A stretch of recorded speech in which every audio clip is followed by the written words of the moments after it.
Alô, gente, estamos iniciando, começando mais um PodBap. PodBap é o podcast do BAP. O BAP é esse locutor que vos locuta toda semana, trazendo gente bacana e interessante. E quando é mais bacana ainda, vem mais vezes, pede música.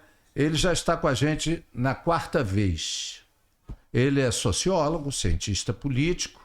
E quando a gente tem dúvida, a gente fica mais sabido com ele. E não tem nenhum tipo de bondade. Está aqui comigo, meu amigo, cientista político. Eu gosto desse negócio de cientista político. O cara sabe mais do que todo mundo. Geraldo Tadeu Monteiro, professor e escritor e vai por aí afora, um currículo gigante. Seja bem-vindo mais uma vez aqui no PodBap, Geraldo Tadeu Monteiro.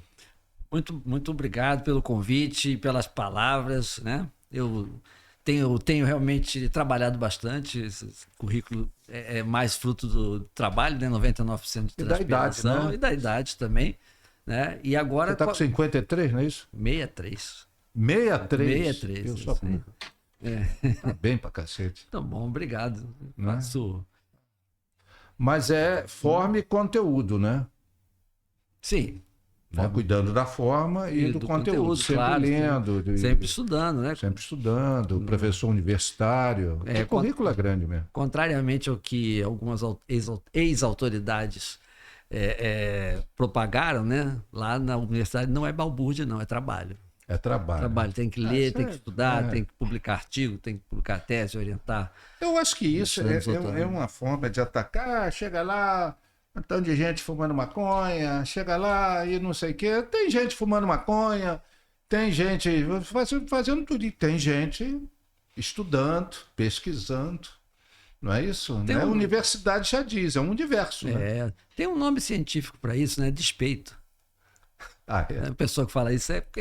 Recalque. É recalque, despeito. Porque não foi aceito no mundo universitário, não conseguiu, né, enfim, se colocar nesse espaço. E esse cidadão foi ministro da educação, né? O que é mais grave, vamos dizer assim. É colocar uma pessoa totalmente inepta para coordenar, enfim, para supervisionar uma área tão importante, né? Que é a educação. Olha, o pessoal já com a gente no chat, é legal também dar like, né? Quem não se inscreveu no canal, se inscreva e vai participando com a gente.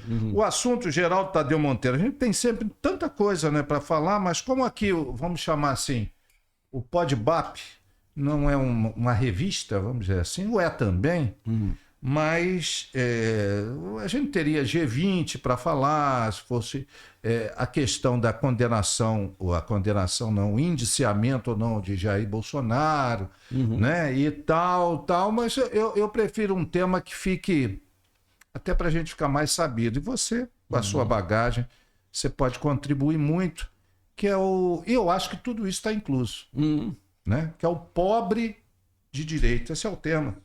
Que é o livro do Gessé de Souza, Sim. O Pobre de Direita, que é um intelectual de esquerda, não é isso? Que lançou um livro que está sendo muito vendido, que tenta destrinchar. Você já tomou conhecimento, tal. Eu já assisti algumas entrevistas, confesso que não li o livro ainda, né? Mas entendo como comunicador, sem querer ser o dono da cocada preta, entendo muito o que ele fala ali. A gente que lida com comunicação, e é o seu caso também, como professor, e eu como jornalista, radialista, a gente em vários mundos, né? Então a gente não fica, vamos dizer, por favor, sem atacar, naquela igrejinha, né? Que a esquerda também, aí já é uma crítica mesmo. Ela fala muito o seguinte, não, tem que aceitar os diferentes e tudo mais, mas eles mesmos, às vezes, só ficam nos diferentes deles. Né? Geraldo Tadeu Monteiro, o que você sabe do pobre de direita? Bom, vamos lá. Primeiramente, o Pobre de Direita é um livro, né, publicado com esse título pelo Gessé Souza, que é um grande intelectual brasileiro. Ele não é uma pessoa que tá chegando agora no debate, ele tem uma formação importante na Alemanha, inclusive, ele formado, se não me engano, o doutorado dele é em Berlim, e ele tem vários livros publicados sobre o Brasil. A tese dele sobre a subcidadania é um clássico na sociologia brasileira. Então, a primeira coisa, é importante as pessoas saberem que ele não está aí dando palpite, né? Ele sabe do que está falando. A ideia do pobre de direita, claramente, é de um eleitor, de um cidadão de mais baixa renda, né? E que vota em partidos conservadores. Esse é um dilema que está muito na mentalidade da própria esquerda, porque a esquerda sempre se considerou a representante legítima dos interesses da classe trabalhadora. Então, como pode um trabalhador que é um ser racional, né, livre, racional, votar em candidatos de partidos que, supostamente, aos olhos da própria esquerda, são contrários aos interesses da classe trabalhadora?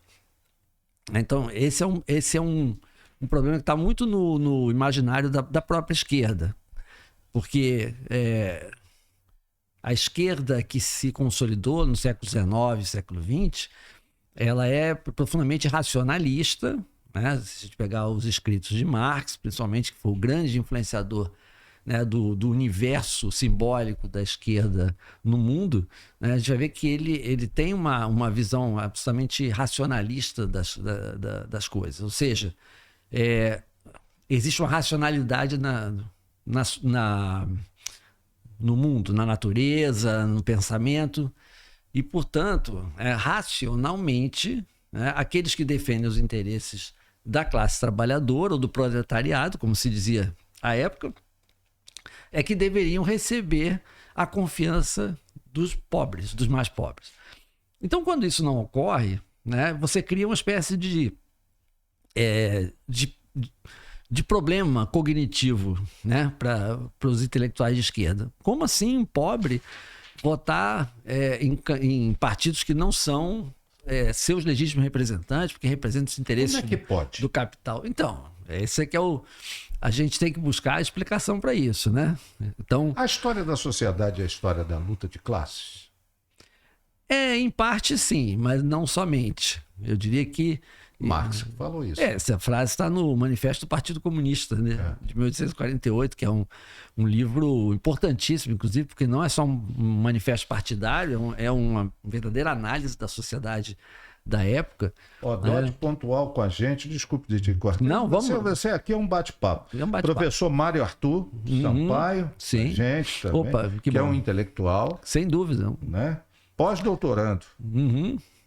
Isso. E falei certo, pós-doutorando ou pós-doutorado? Pós-doutorando, se ele estiver em curso... Não, então é pós-doutorado. Ele já concluiu. Já concluiu. Então, pós-doutorado, é mais do que o doutor. Pós-doutor que chama, né? Pós-doutor. Isso, Pós-doutor seria Isso. O Dote pontual com a gente. Já tem várias perguntas aqui.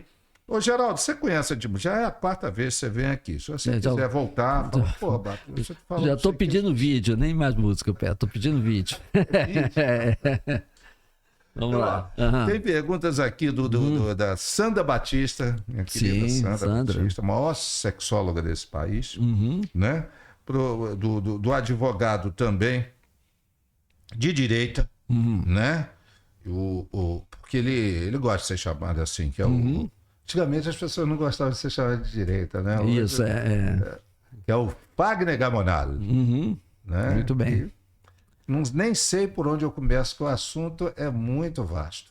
Você ainda queria pontuar alguma coisa nesse ponto de... Isso, para a gente, pelo menos, fechar esse ponto, né? Então, qual é a tese do Gessé? Do Gessé de Souza, do escritor do O Pobre de Direita. Ele disse... Havia uma circunstância, né, lá até 2014, 2011, 2012, em que o país estava crescendo bastante. E os dois governos Lula, né, criaram várias políticas de distribuição de renda. O BPC, que é o Benefício de Prestação Continuada. Hoje, nenhuma pessoa no Brasil que não tem nenhum tipo de renda vai ficar sem uma renda mínima, né, que é o BPC. Você tem o Bolsa Família, você tem uma série de ProUni, uma série de programas que trouxeram essa classe trabalhadora, né, para o cenário social. Digamos, as pessoas, eu me lembro até do ministro Paulo Guedes, o ex-ministro Paulo Guedes, dizendo: teve uma época que a empregada doméstica ia para a Disney, uma farra, né? Porque as políticas, né, sociais dos dois governos Lula permitiram isso, né?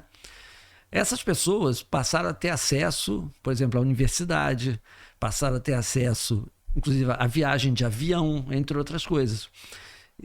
Isso gerou um conflito com a classe média tradicional, que a gente tem uma classe média que está subindo, emergente, que vai bater de frente com a classe média tradicional, por exemplo, na questão das vagas nas universidades. A gente vai disputar a vaga na universidade, porque você tem a política de cotas, né? Então, durante um bom tempo, a gente teve um atrito.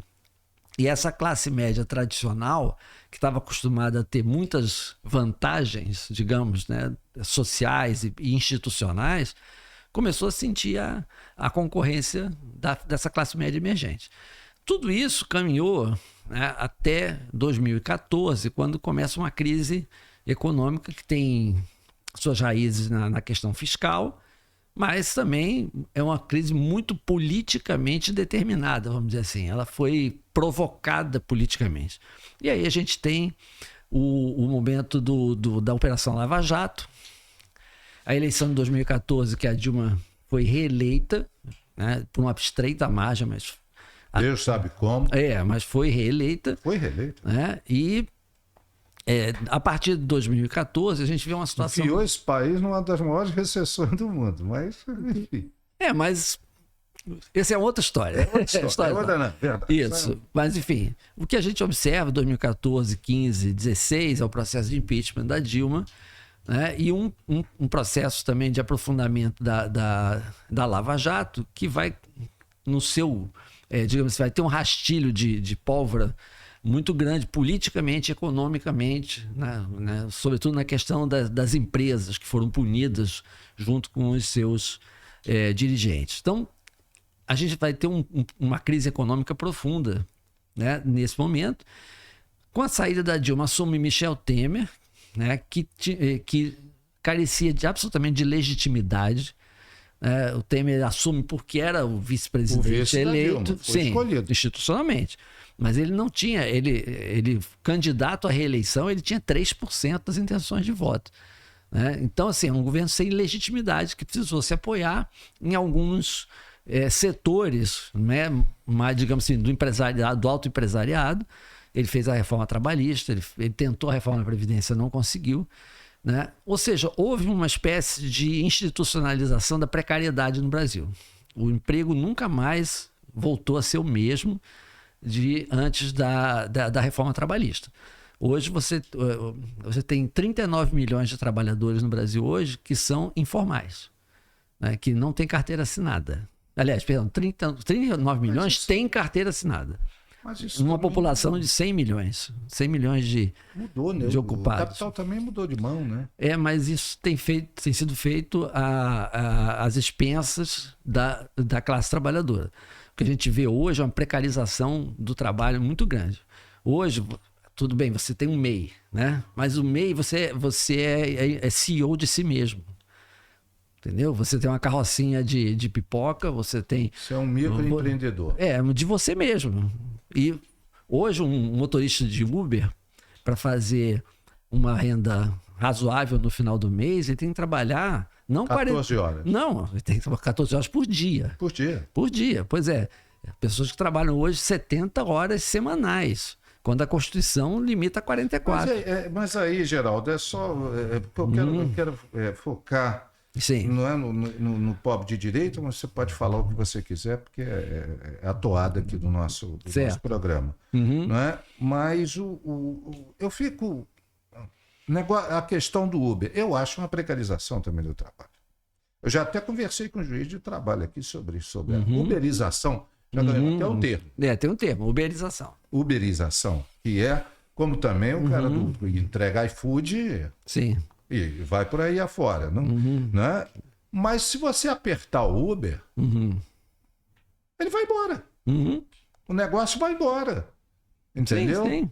E aí você fala com o cara do Uber, eu também acho que tem que ter algumas proteções, e isso de eu achar uma coisa. Agora, a realidade é o real, o ideal e o possível.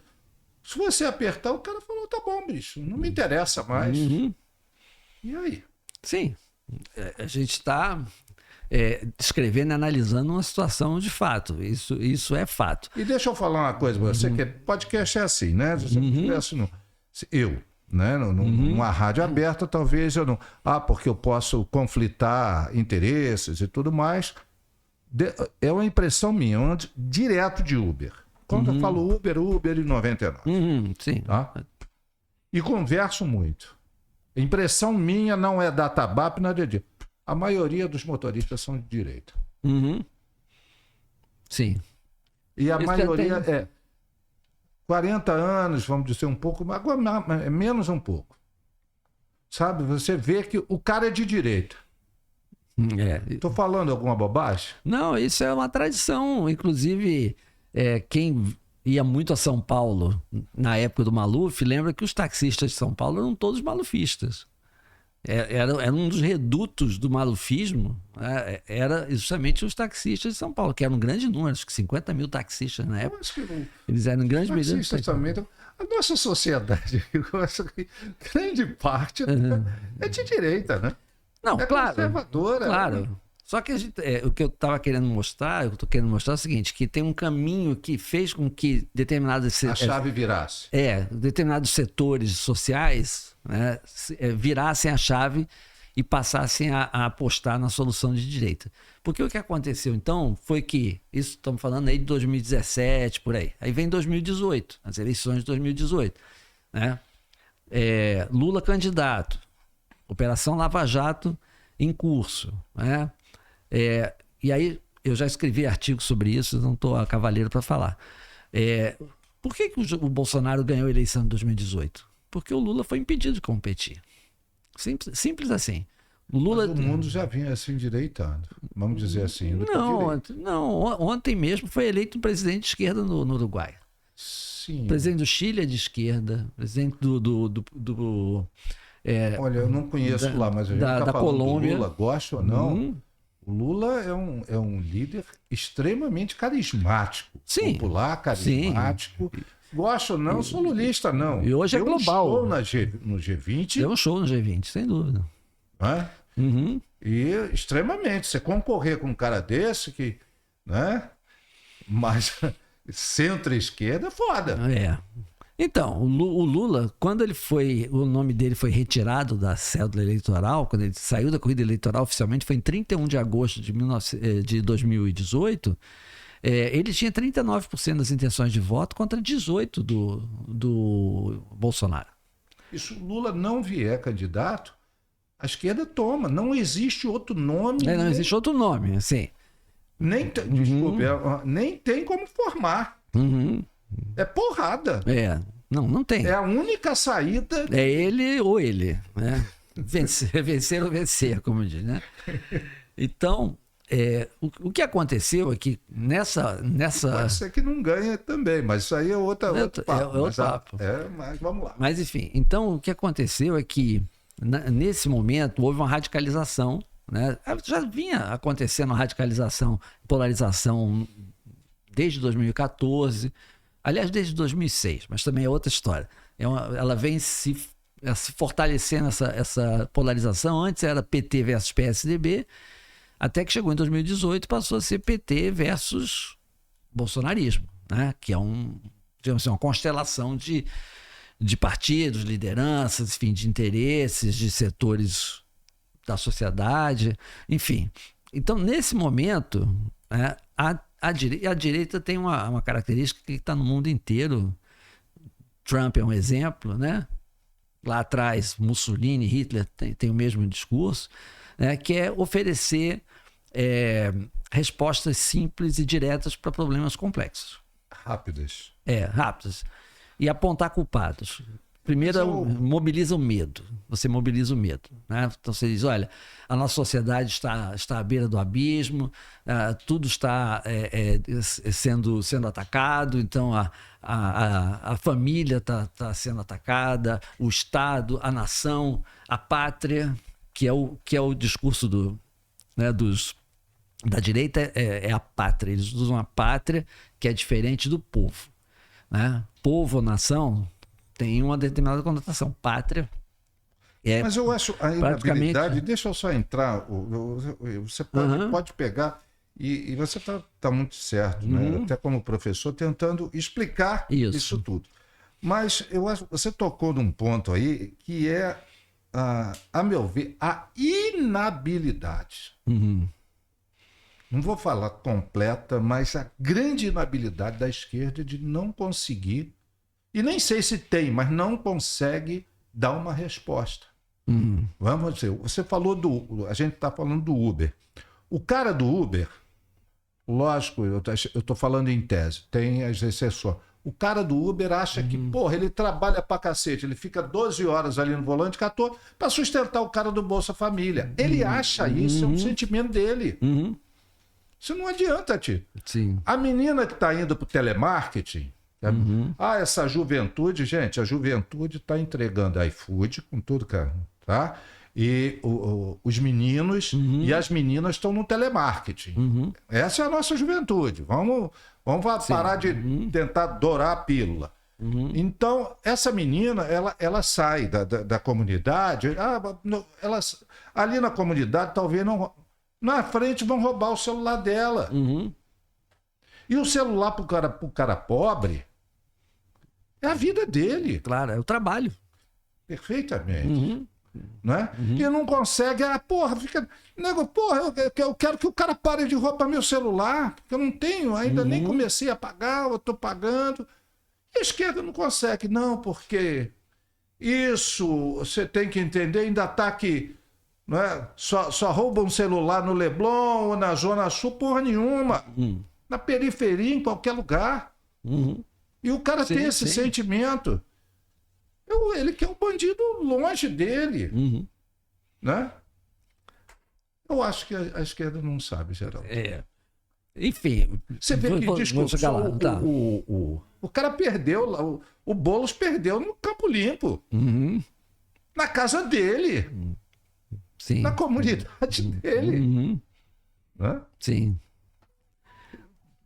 Fala, então, vamos lá, só para encerrar essa parte do pobre de direita. Então, a direita, ela oferece soluções aparentemente simples a partir da manipulação do medo. Primeira coisa, olha, a sociedade está em crise, a família está em crise, é falta de Deus, é falta de hierarquia, é falta de comando, vamos ter uma solução de força e eu vou acabar com tudo isso agora. Trump disse na campanha eleitoral, eu vou acabar com a guerra da Ucrânia em 24 horas. Né? E você espalha o medo também, né? Como a história bizarra do Trump, dizer que os imigrantes estavam comendo os pets, estavam comendo os gatos e cachorros da vizinhança, que é um negócio manifestamente delirante, mas tem gente que acredita. E aí entra naquela ideia de que a sociedade está precisando de um corretivo. E esse corretivo é uma política de força. É um homem forte que vai lá e que vai botar ordem na casa, passar por cima de todo mundo. Chega de mimimi, chega de historinha. Entendeu? Vamos dar força àqueles que trabalham pela pátria. Basicamente esse é o discurso. E aí você pega todas essas pessoas que precisam trabalhar arduamente para pagar suas contas, né? Como o motorista do Uber, e ele vai dizer assim, eu sou o cara que trabalha. Do outro lado estão os vagabundos, os que ganham Bolsa Família. Então você joga no mesmo cesto e diz assim, se o país está mal, a culpa é das pessoas que recebem Bolsa Família, a culpa é do imigrante, dos artistas, entendeu? Dos homossexuais, etc. Você coloca... Hitler fez isso com maestria na Alemanha, ele botou a culpa nos judeus. E todos aqueles que eram antipatriotas, gays, esquerdistas. Esse roteiro é conhecido. Eu insisto muito, muita gente fala assim, o bolsonarismo... Está carregando muito nas tintas. Não. O discurso... Não tem o direita, o centro-direita, a extrema-direita? Então, extrema-direita, eu estou botando com extrema-direita. O bolsonarismo é um golpismo como foi o hitlerismo. O Hitler assumiu o poder em 1933, no início de 33. A primeira coisa que ele fez foi botar fogo no Reichstag, que é o Senado. Ele botou fogo de noite e aí disse, a culpa é dos comunistas. E aí veio com uma série de decretos de força, né, que praticamente aí depois confiscou os bens dos judeus, entendeu? E começou a fazer toda uma política militarista, militarizou. Qual é a ideia da escola cívico-militar? É militarizar a escola. Então, ou seja, a matriz é a mesma. Eu tenho colocado isso nas minhas redes sociais. A matriz é a mesma. Eu sei, mas eu queria mais... a gente nem entrou na questão em 2030 e aqui não é valor nada disso. Os evangélicos, e aí juntando todos, né? Principalmente os neopentecostais, sem nenhum juízo de valor aqui não, hein? Tá? Vão passar os católicos. Né? A Igreja Católica, lógico, tem a ala reacionária, mais conservadora, chamo você. Mas sempre aquela igreja que fez mais a opção pelos pobres. Né? E já foi tempo. Mais ou menos. Sim. Não, mas assim, né, uma doutrina, a teologia da libertação, sem juízo de valor. Né? E os pobres fizeram a opção dos evangélicos. Sim, pode ser esse raciocínio. Enfim. Porque né, ali está a família, né, está a coisa mais direta que ele vive. Né? Eu estou falando isso aqui para a gente, porque ainda tem que entrar nas perguntas aqui, tem várias perguntas aqui. O tema é palpitante. Entendeu? Porque então, a questão da família, né? O cara, porque a família é a célula máter da sociedade, e assim, e é onde você pode se ancorar, né? Mas a gente hoje em dia, no ramo do direito, por exemplo, a gente fala em famílias, no plural, né? Aquele modelo de família, papai, mamãe, filhinhos, já não corresponde à maioria, inclusive. Né? Você tem vários tipos de família. Famílias monoparentais, famílias de pessoas do mesmo sexo. Você tem várias possibilidades de convivência familiar. Mas o discurso conservador, ele quer o quê? Ele quer voltar ao bom tempo em que a família era papai, mamãe e filhos.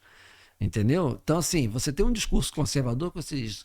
Antigamente era melhor. O país hoje está enderrocado por culpa do feminismo, por culpa dos movimentos LGBTQIA+, por causa da esquerda. Então você elege uma série de inimigos da pátria, cujo único objetivo é tomar o poder. Agora, não fica uma coisa assim, muito assim...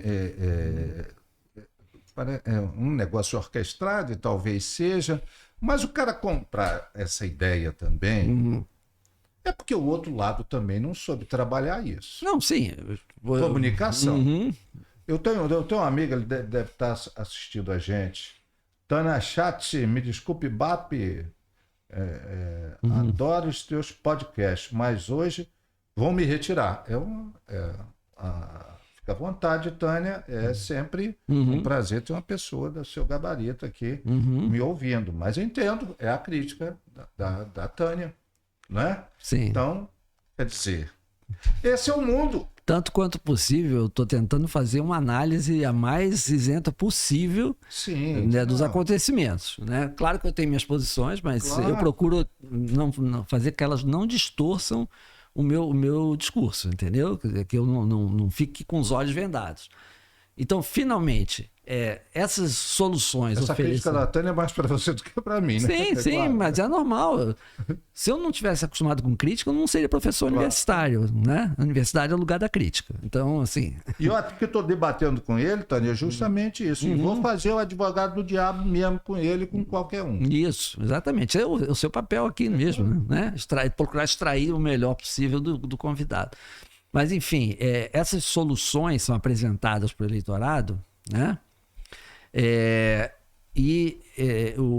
Esse cara, ele diz assim, não, ele é como eu trabalho, eu não vivo de favor, enfim. Então, esse discurso da direita, da extrema direita, acaba tocando no coração e nas mentes, né, das pessoas que estão nessa situação precária, mas que estão trabalhando, correndo para pagar as contas, que vêm de regiões muito vulneráveis socialmente.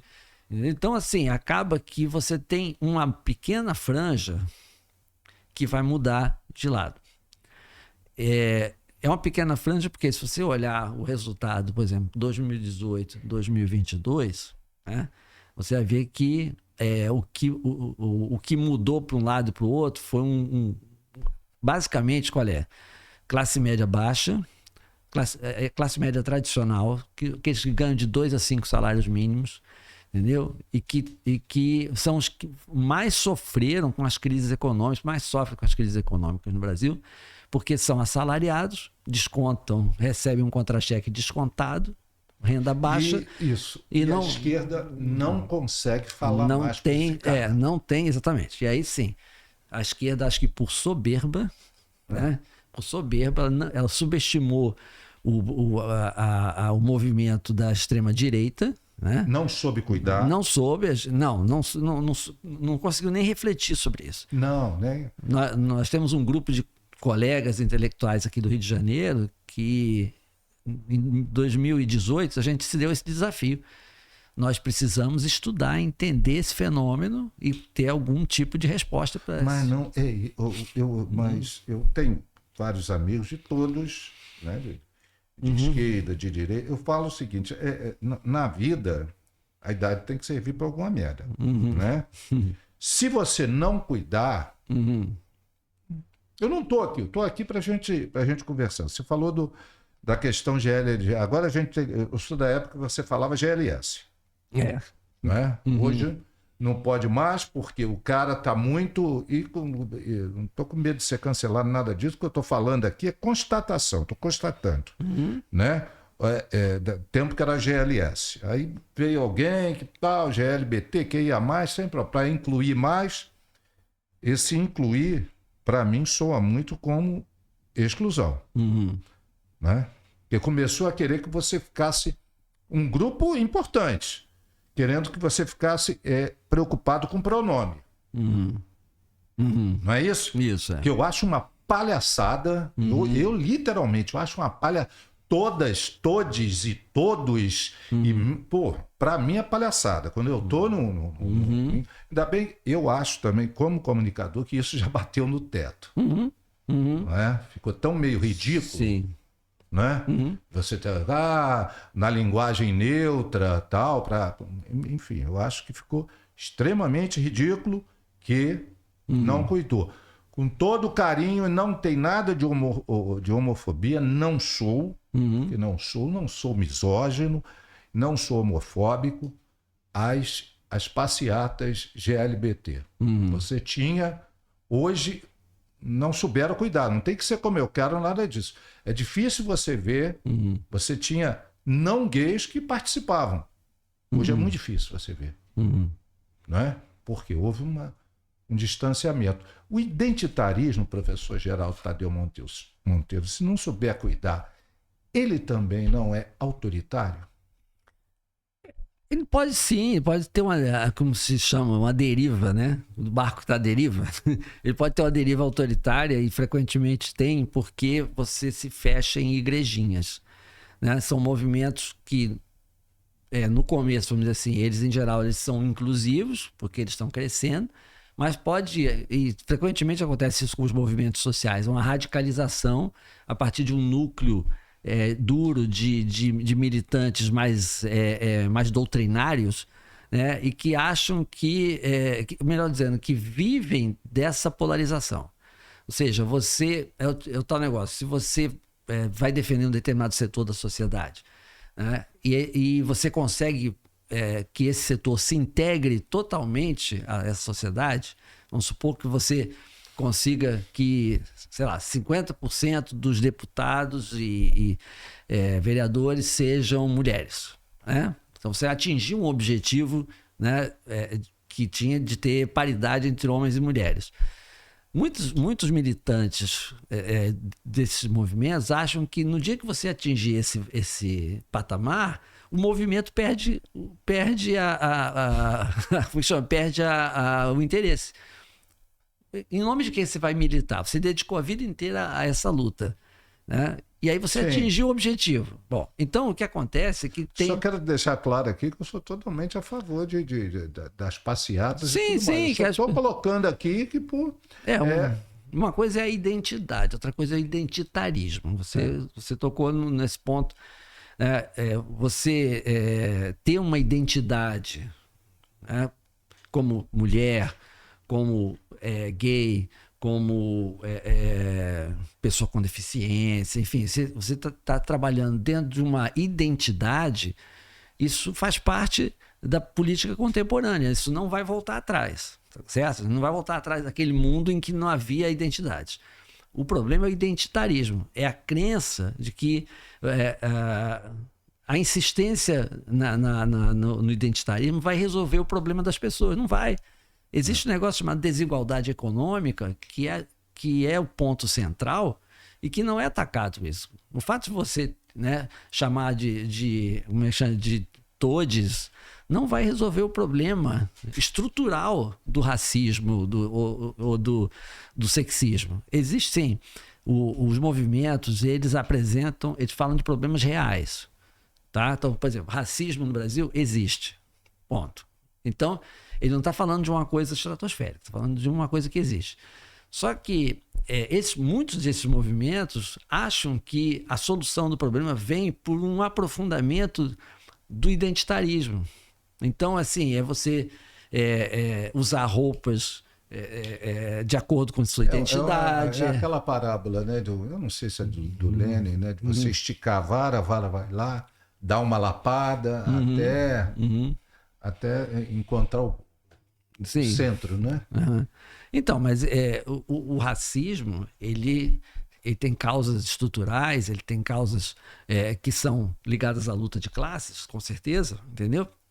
Só que essa dimensão é esquecida. Você acha que o problema está na linguagem neutra, entendeu? O problema está, entendeu? E você aprofunda. Não chamar índio, porque tem que ser indígena. Tem que ser indígena. Então, assim, isso não resolve o problema, né? Isso, assim, tem um... Você descomunica comunicando, tentando se comunicar. Isso, né? Eu acho que isso aí, a esquerda, ela dá aula nisso. E é uma agenda... Falta de comunicação. Então dizer porque assim... tem a soberba. Uma parte tem a soberba. Mas assim, eu falaria até mais em esquerdas, né? Porque existem vários matizes de esquerda também. Tem de direitas. Tem direitas também, entendeu?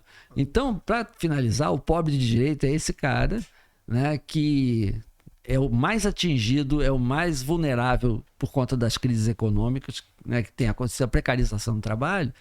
Então ele diz, bom, quem está me oferecendo alguma coisa agora é esse cara. Aí ele diz, não quero saber se é direita ou esquerda, mas eu vou votar nele porque ele chega e diz que vai bater com o martelo e vai resolver o problema, entendeu? A Sandra Batista, né? O pessoal que está aí no chat, né? O pessoal gostando. E ela diz aqui, Sandra Batista, sexóloga. Rotular alguém de pobre de direita não representaria um elitismo da esquerda brasileira? E a rotulação pobre de direita não seria uma forma de culpar os eleitores das classes menos privilegiadas pelos erros da esquerda? Uma pergunta provocadora, né? Sim, eu acho que eu já respondi em parte a primeira parte da questão dela, quando eu disse que há uma perplexidade, vamos dizer assim, e ligado a uma certa soberba da esquerda, né, de menosprezar. Hitler também foi menosprezado, Mussolini foi menosprezado pela esquerda italiana, pela esquerda alemã na época. Você fala muito de Hitler e Mussolini, tem que falar que são duas bestas feras. Mas eu não vejo você falar de Stalin. Stalin também era um ditador. Eu tenho total Quando eu falo tranquilidade você, para falar. te provocando mesmo. Eu falo a esquerda, não fala. Sim, não. Tem até uma que ainda... O Stalin foi um genocida. O Stalin foi um genocida. Né? Na época stalinista morreram milhares, por exemplo, de cossacos, né? De ucranianos. Enfim, ele fez a migração forçada de várias etnias dentro da antiga União Soviética. Então, assim, nós estamos falando de direita, né? Então, estou falando a mesma matriz, entendeu? Desde que foi feita a Revolução Francesa, no dia seguinte surgiu o movimento conservador. Jacobinos e girondinos. Tinha jacobinos, girondinos, mas eu digo, surgiu o conservadorismo, né? Que é um escritor inglês chamado Edmund Burke, que escreveu um livro, Reflexões sobre a Revolução na França, onde ele condena a Revolução Francesa, dizendo que ela ia instaurar o caos na sociedade. Então, desde essa época, existe uma matriz que é o pensamento conservador, que vai, lá na frente, gerar o fascismo, vai gerar o hitlerismo, vai gerar a extrema-direita, tal como a gente conhece nos dias de hoje. Só que a extrema-direita de hoje ela é modernizada. Entendeu? Ela é liberal. Que Hitler, Mussolini não eram liberais. Eles eram mais estatistas. Olha só, o fato da esquerda considerar uma parcela da população pobre que vota na direita como inculta ou ignorante não demonstraria um posicionamento raso, pouco reflexivo e nada conhecedor das necessidades dos grupos sociais? Sim, eu acho que como eu disse, acho uma soberba. Né, É a esquerda caviar que manda na esquerda? Você tem, sim, uma esquerda caviar, né, que é aquela que é acadêmica, que era o que o Marx mesmo, o Marx chamava socialistas de cátedra. Eram os socialistas de cátedra. Então, aqueles que não têm nenhum contato com o movimento social. Falar aqui, sindical. A Neia está assistindo a gente, né, de Jesus Espírito, está dizendo que está sem som. Ô Igor! Ô Igor, não, é Rogerinho, tá com som? Tá bacana? Vamos saber. Sandra Batista, da Tânia, do Dote Pontual, do Mário Artúcio, tá? Deixa eu levantar aqui.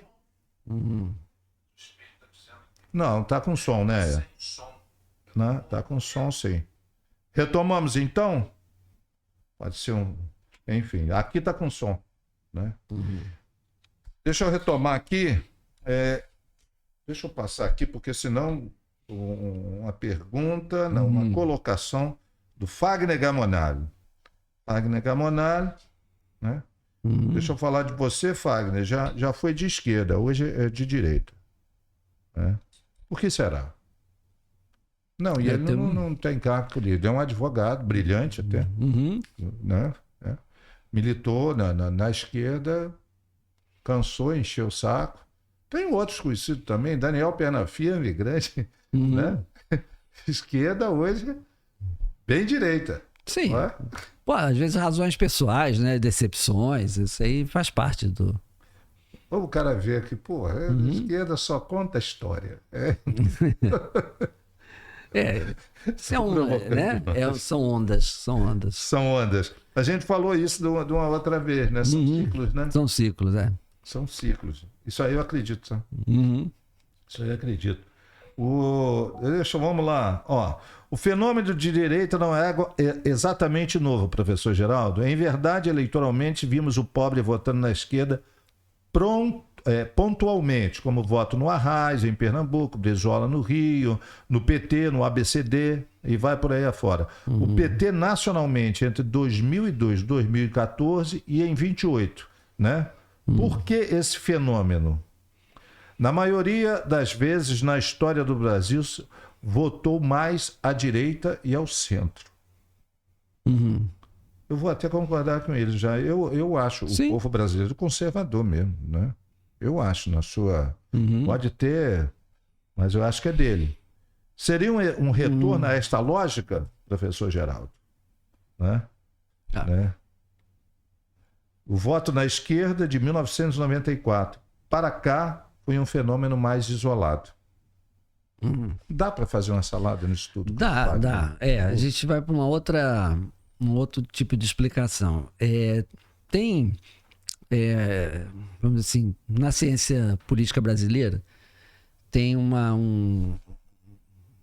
digamos assim, uma visão que eu concordo em absolutamente gênero, número e grau, que diz o seguinte, que por trás da multiplicidade de partidos que nós temos, existiriam só 3 partidos importantes no Brasil. O partido da classe trabalhadora, o partido que representa a massa trabalhadora, que foi o PTB de Getúlio Vargas, que foi o PDT de Leonel Brizola, hoje é o PT de Lula. Você tem o partido conservador, que é aquele partido que antigamente era ligado ao meio rural, era o PSD antigo, aquele PSD de Eurico Gaspar Dutra, né? Aquele atraso. Do Amaral Peixoto, né? Daquela elite mais conservadora, né? E o terceiro partido que existe no Brasil é o partido da classe média, que era a UDN, a antiga UDN, né?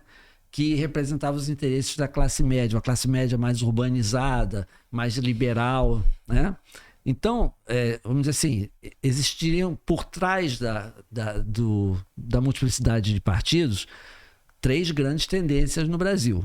Uma tendência conservadora, uma tendência popular, eu não diria nem de esquerda, eu diria popular, né? E uma tendência, e um partido ou um movimento que representa a classe média.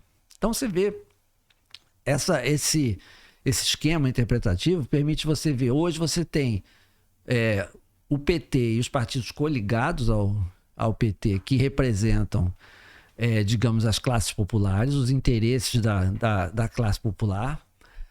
Tem os partidos conservadores, que não são necessariamente de extrema direita, né? São partidos de centro-direita, né? Você tem uma frase célebre do Kassab, quando criou o PSD, que ele disse que o PSD não era nem de esquerda, nem de direita, nem de centro, né? Então... Ou então Macron, ele é do extremo centro. Do extremo centro, exatamente. Então, hoje do cacete. Hoje você tem que aqui o centro virou centrão, né? Você liga ao centrão, mas centro eu acho legal. Então, você tem um extremismo de centro atualmente. Em vários... Isso é bom, é ruim? Hein? É bom e é ruim. Do meu ponto de vista, enfim, não, mas enfim... Mas aí ponto de vista pessoal, mas eu diria assim, o que a última eleição mostrou, né? Ela mostrou uma coalizão quer dizer, o predomínio dos partidos de centro-direita, né? Os partidos de direita, como o PL, por exemplo, esse é um partido de direita mais próximo do bolsonarismo, que é um movimento de extrema-direita. Então você tem nuances aí. Então você tem um PSD, por exemplo, que é um partido de centro. Brasil corrompe. Você sabia que já tem a ala esquerda do PL e sempre teve a ala direita do PT. Né? Sim, sim. E a direita do PT conversa com a ala esquerda do PL. Assim, houve pelo menos 80 municípios, se não me engano, em que o PL e o PT apoiavam o mesmo candidato. Né? Então, sim... você tem uma lógica eleitoral que é uma lógica da negociação e da barganha. Então, às vezes, você e o teu adversário ideológico estão lutando contra o mesmo cara do outro lado, né? Então, esse esquema interpretativo, né, das 3 grandes tendências, hoje você vê reproduzido hoje no Brasil. Se você pegar a base do governo Lula, por exemplo, do Congresso, hoje, assim, grosso modo, você tem 45% da base do Congresso Nacional de partidos conservadores. centro-direita, né? 45%.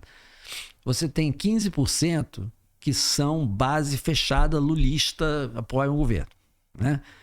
Então, com isso aí, a gente tem... e tem cerca de 35% à direita, que é a oposição de direita. Então, você tem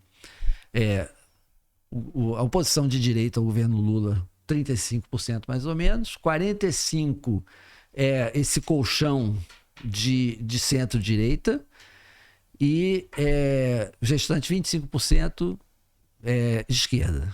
Essa é a proporção. Hoje a direita é maior do que a esquerda.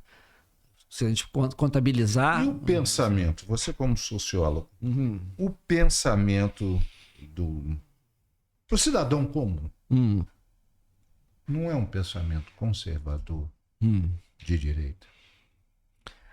Olha, quando a gente faz as pesquisas, que a gente pergunta às pessoas, como é que você se posiciona? Você se autoposiciona num espectro direita e esquerda. Então, hoje você tem, basicamente, uma pequena predominância da direita sobre a esquerda. Então, se você pegar assim, centro, você pode colocar vários gradientes, né? Você pode colocar extrema esquerda, esquerda, centro-esquerda, centro.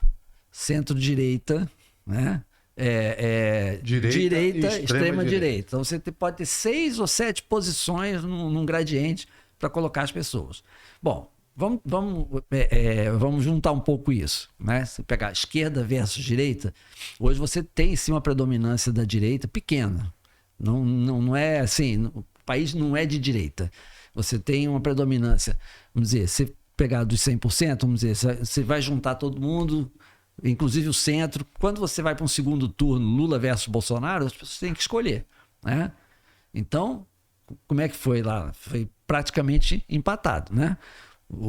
Sim. Bem... Mas se você olhar, por diferentes razões, as pessoas votaram mais no Lula. Lula ganhou por 0,38% dos votos.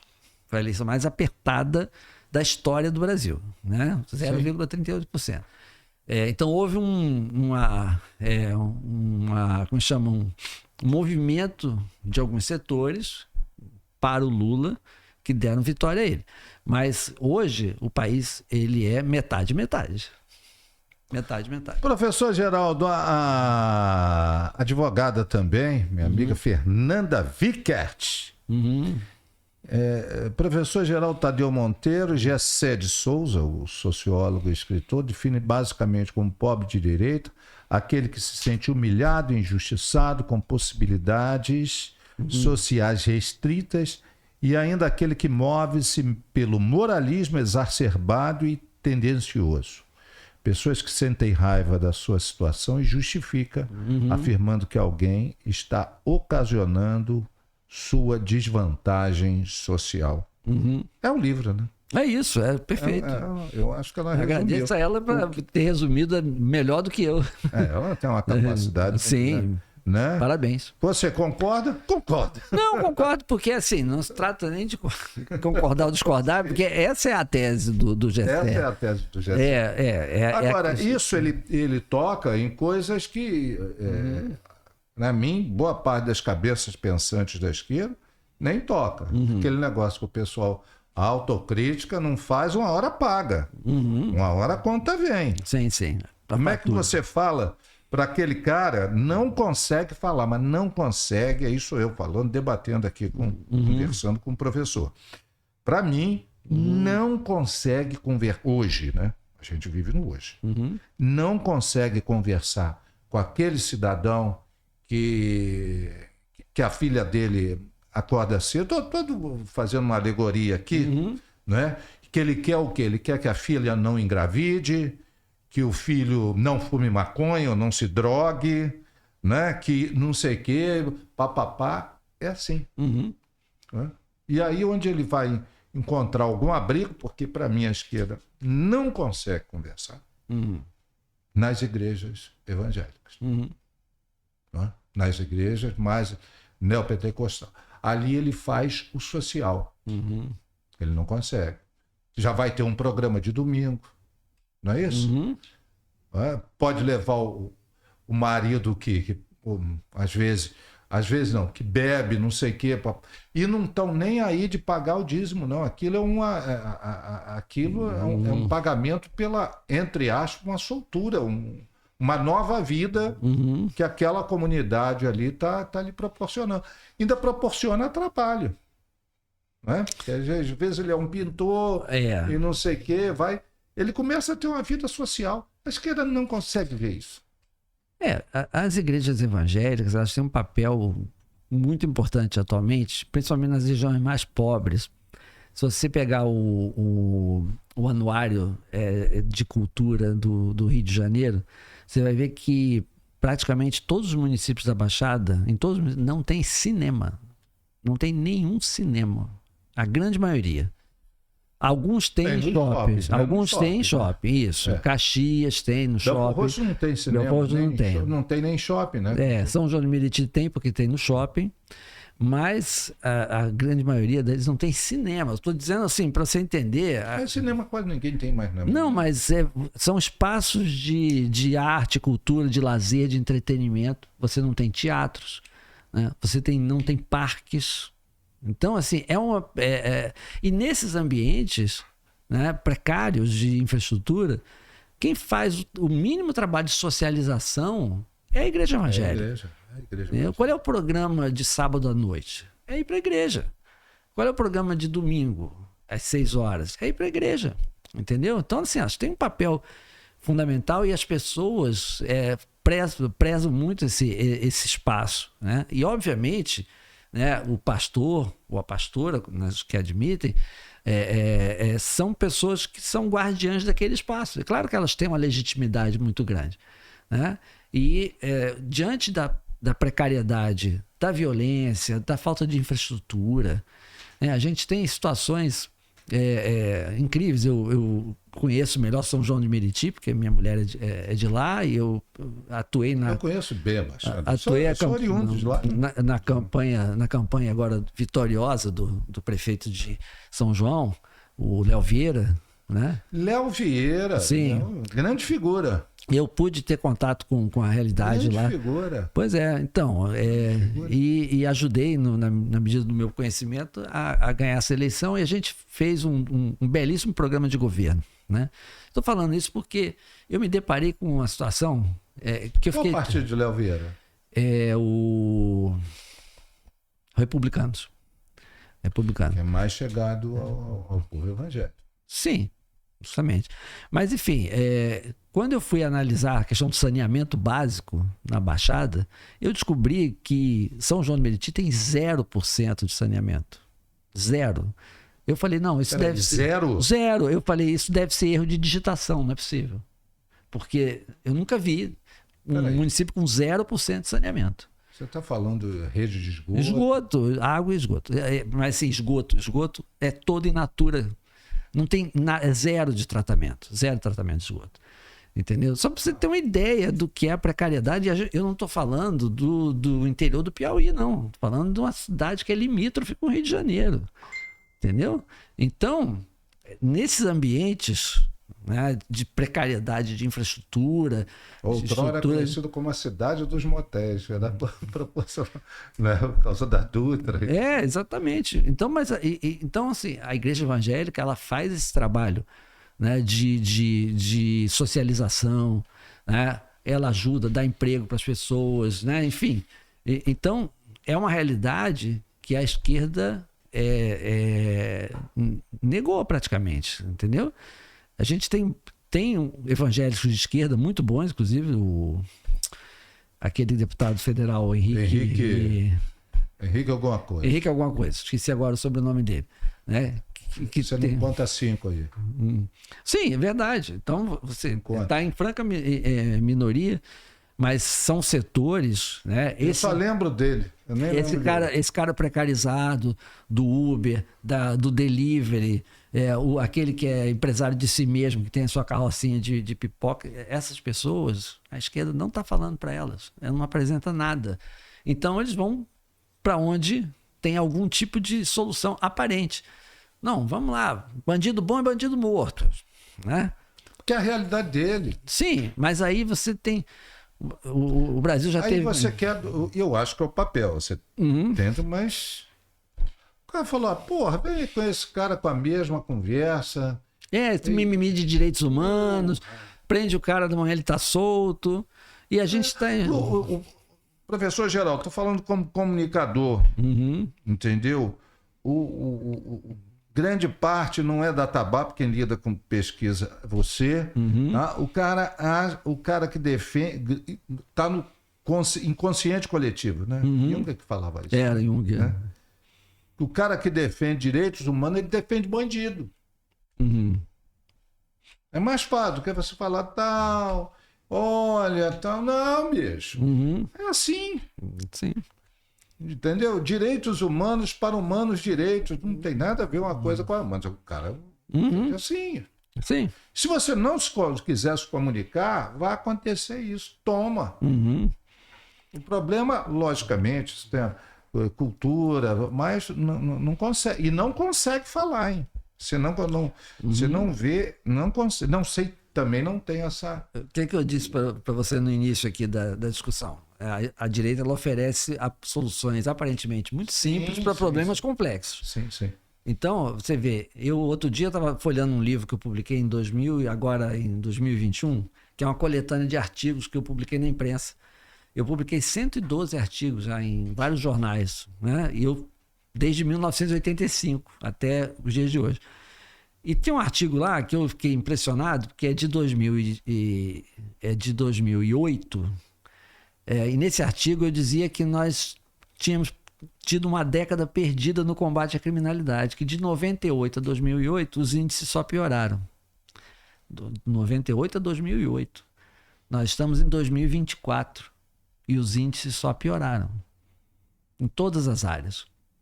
Desde o furto, pequeno furto na rua, até o assassinato, até o feminicídio, todos os índices pioraram.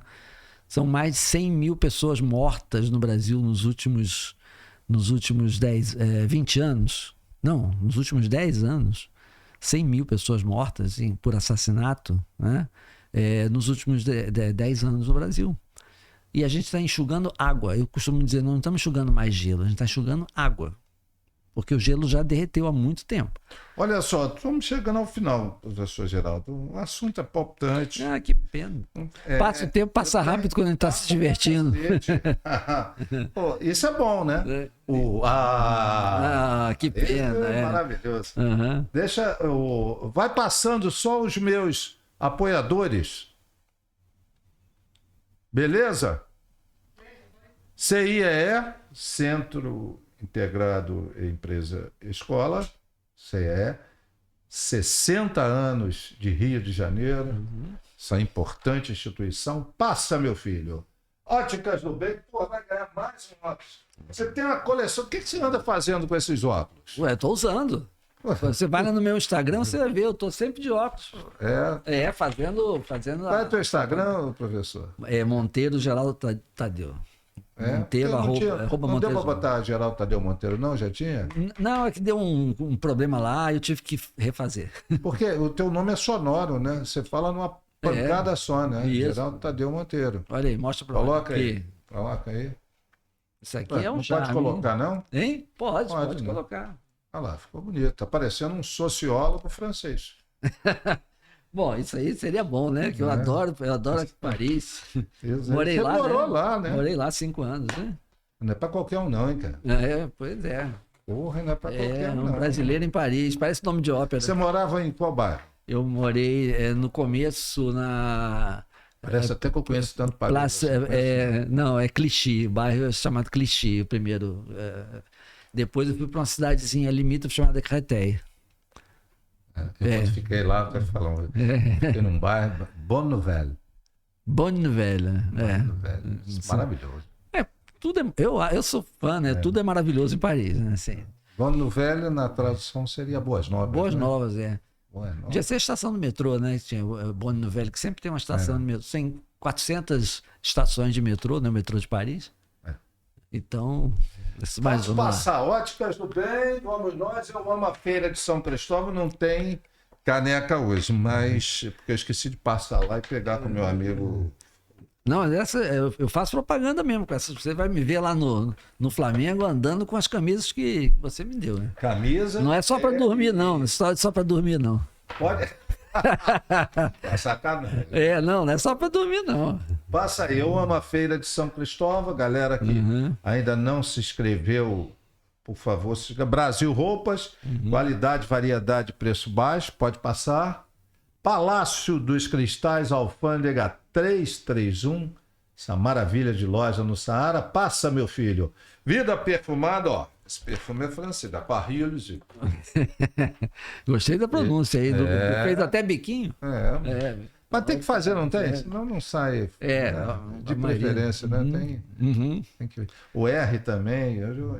Eu já fiz francês. Em 1930, eu ganhei uma bolsa da... Eu não tinha dinheiro para pagar, tinha que ganhar mesmo. E ganhei... Isso é uma história... Pode abrir. Pode abrir? Dançando samba. Ganhei da Aliança Francesa. Eu ia falar Aliança Francesa. Mas da Aliança Francesa, consegui fazer uns 4 anos e meio. Era em Madureira, quando tinha. Você vê como é que tinha Aliança Francesa em Madureira. Olha, Você vê que... Como é que... Aí, sem saudosismo, era uma outra parada, né? Assim, né? Da cultura, Enfim, eu acho que hoje o francês não é mais uma língua ascendente, né? Mas eu acho lindo. Eu já falei francês também, professor. Já falei. Dá uma borrifada aqui. Sim, em 1930. Mas 1930. Foi mais ou menos a época que você morou lá em 40. Você morou em 40. Morei de 85 a 90. 1985 a 1990. Olha só. É. E aí você fez... Fiz mestrado, doutorado lá. Puta que pariu. Sério, cara? Porra. Eu fui Isso pra não lá é pouca coisa não, né, Geraldo? Não que eu achasse, né? Sim, Mas você é modesto, né? Ninguém... Eu sou filho de mineiro, né? Come quieto. Mineiro come quieto. Não, mineiro come quieto. Né? Faz. Lá. Pode passar. Vida perfumada.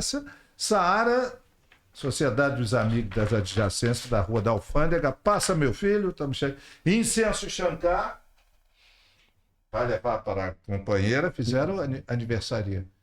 Sim, aniversário de namoro. Foi agora dia 20. Cara, quando vai aniversário de namoro é porque tá apaixonado pra cacete. Com certeza. Graças a Deus. A gente comemora tudo.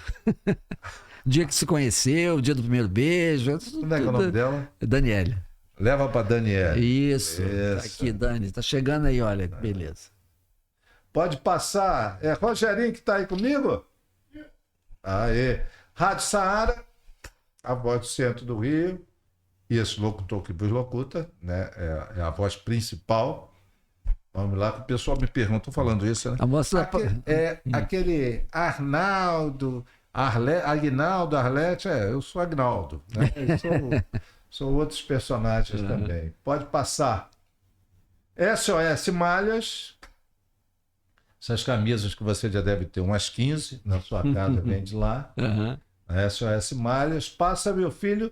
E Saara Grill, a melhor comida quilo do Brasil, do meu querido amigo Nelson. Geraldo, vamos lá, as considerações finais, o que fica para a gente desse estupendo trabalho do sociólogo, seu colega, escritor, Gessé de Souza.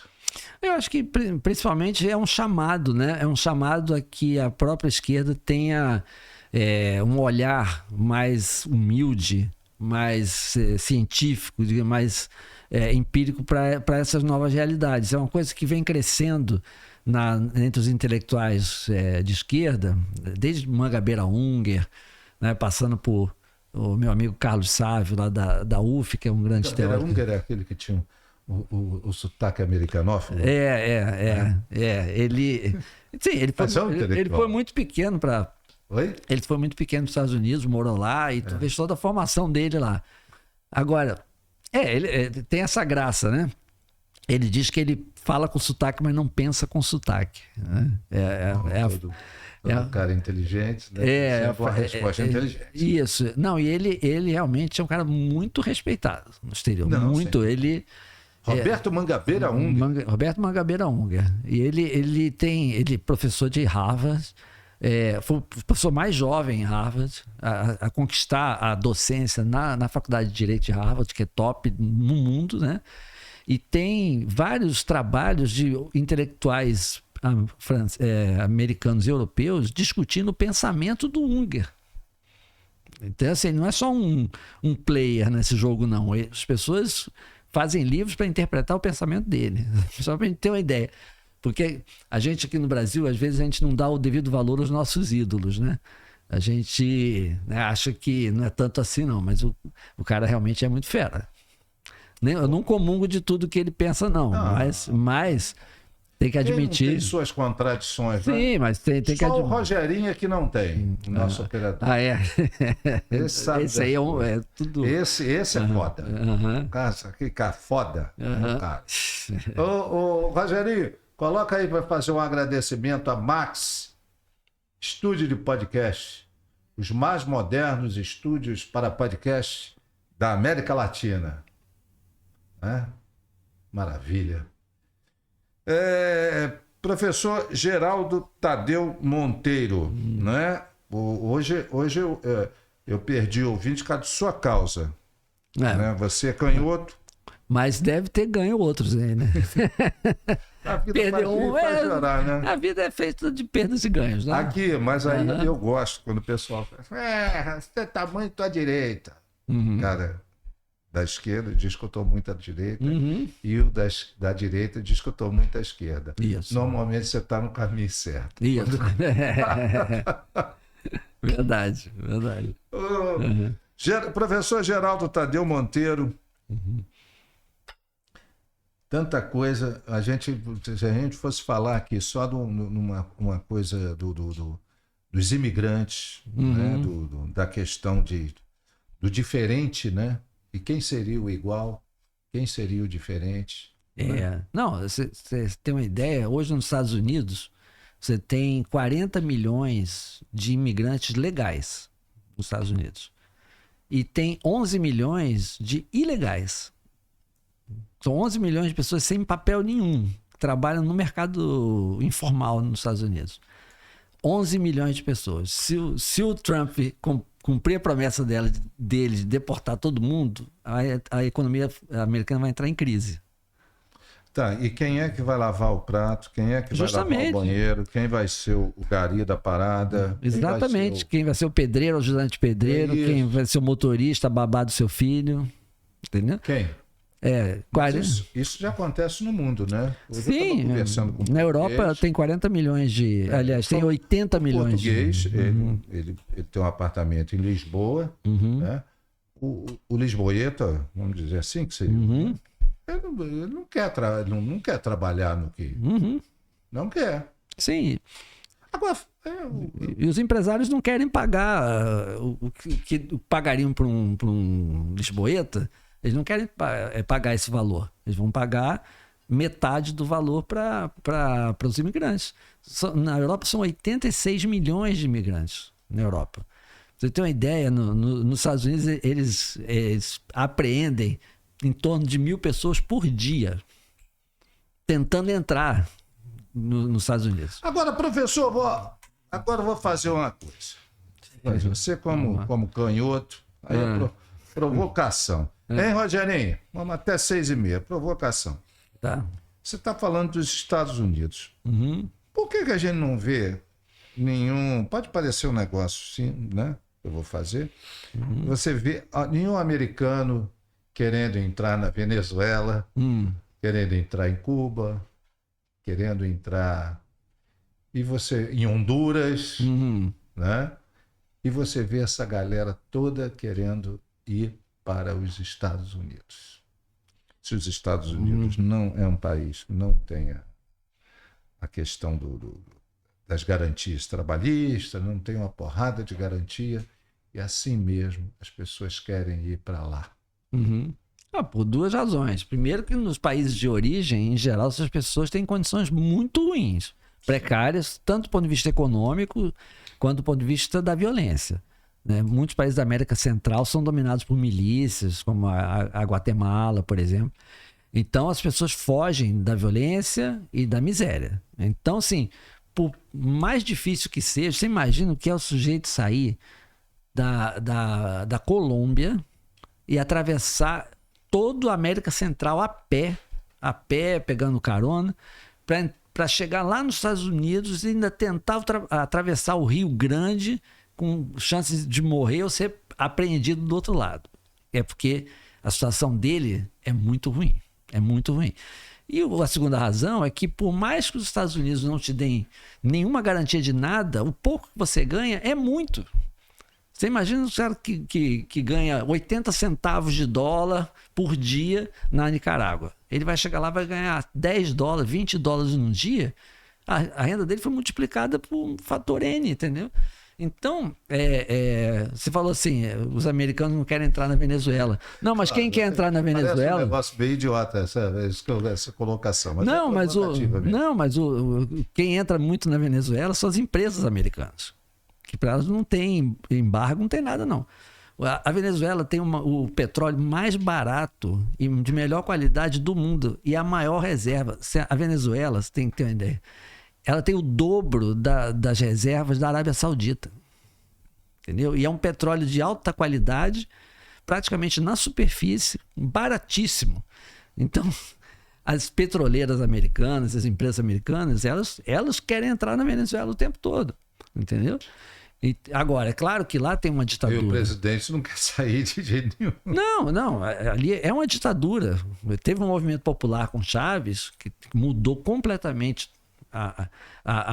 o cenário político na Venezuela, mas depois, quando Chávez morreu, assumiu o Maduro, e o Maduro é um ditador mesmo, entendeu? Você não tem conversa com ele. Agora, a Venezuela merecia um podcast à parte. Eu estive lá em 2015, fui dar um curso lá na universidade. Já estive por lá também, em 2010. Eu fui em 2015 para dar um curso lá na universidade e conheci um pouco da realidade da Venezuela, que é absolutamente polarizada, contraditória, mas é uma experiência importantíssima. Então, no caso dos imigrantes, é isso, né? As condições de desigualdade são tão grandes que vale a pena tentar, mesmo que você possa morrer na travessia. Eles são achacados por milicianos e traficantes no México. É barra pesada. E mesmo assim, é um fluxo diário de milhares de pessoas. E por que os Estados Unidos conseguiram esse status? Então, todo mundo quer ir para... Todo mundo, por favor, eu não quero você... Mas, assim, muita gente quer ir para lá, lógico, para fugir da miséria.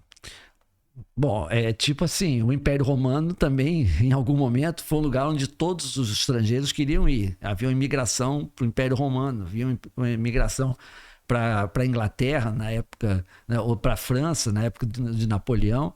São os grandes centros, os grandes impérios econômicos e industriais ou militares que atraem essas pessoas. Então, a história dos Estados Unidos é uma história... de empreendedorismo. Sim, empreendedorismo e guerra, né? E guerra. Eram 13 colônias. Guerra, né? Não, sim, mas os americanos assim, eram 13 colônias, né? Sim. Hoje são 50 estados. O resto tudo foi adquirido, comprado, ou foi adquirido na guerra. A guerra contra o México, né? Toda a parte oeste dos Estados Unidos, Califórnia, Arizona... Tudo aquilo Los Angeles não tem esse nome. Los Angeles, São Francisco, aquilo tudo pertencia ao México. Tudo aquilo foi levado numa guerra. Se você quer ver, assista o Zorro antigo, que tem isso, né? Dom Diego de Las Vegas.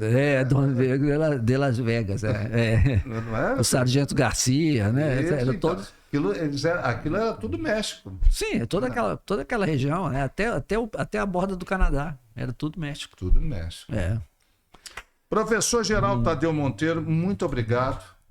Mas já falou, ele e eu. Falou, mas a gente é assim mesmo, é para conversar. Nós viemos aqui para isso, né? Tira a sua conclusão, porque a chave a gente não é, e não somos mesmo, né? Fazendo tipo, farol do mundo, né? Dono da verdade, mas é só para a gente conversar. E pobre de direita. Goste ou não, a esquerda torce, mas é uma realidade. Coisa que a gente nem imaginava, né? Precisamos sentar e buscar o conhecimento sobre isso. Aí você tem que conversar com esse cara e, enfim, saber mais dos serviços do professor Geraldo Tadeu Monteiro, como, enfim, um comunicador mesmo, professor, escritor, cientista político, sociólogo, pesquisador, não é isso? Isso. Deixe seus contatos, por favor, professor. Quem quiser me procurar, vai no Instagram, né? @Monteiro Geraldo Tadeu, tem Facebook também, né? Tem o meu e-mail, geraldotmonteiro@gmail.com. E tem um celular, E assim, tem um celular. Tem um WhatsApp também. Tem 999-723243. Dá Rio de Janeiro, claro. Rio de Janeiro é 999. Ó, ele é mais moderno. Quando o cara fala de 3 em 3 em 3, é porque é jovem. Ele vai falar 999. Tá, mas vamos lá, no seu jeito. Vai, Tá, 999-723243. Isso. 999-723-243. Isso. Obrigado, professor. Que isso, foi um prazer enorme. Tá? Muito obrigado mesmo. Olha só, Shapiro, o programa está excelente. Parabéns para o entrevistador e para o entrevistado. Obrigado. Não somos Shapiro, eu não. Eu sou um conversador e o conversado. Isso aí, fazemos uma boa dupla. Obrigado, tá, Shapiro? Quem ainda não se inscreveu, se inscreva no canal. Quem não deu like, dê like. E a gente volta. E muito obrigado por atender mais uma vez. Imagina. O meu chamado, o meu pedido. Tá? Fica aqui a minha gratidão. Gratidão a Max Studio Podcast, a esses meninos, nem tanto, né? Mas a esses rapazes, né?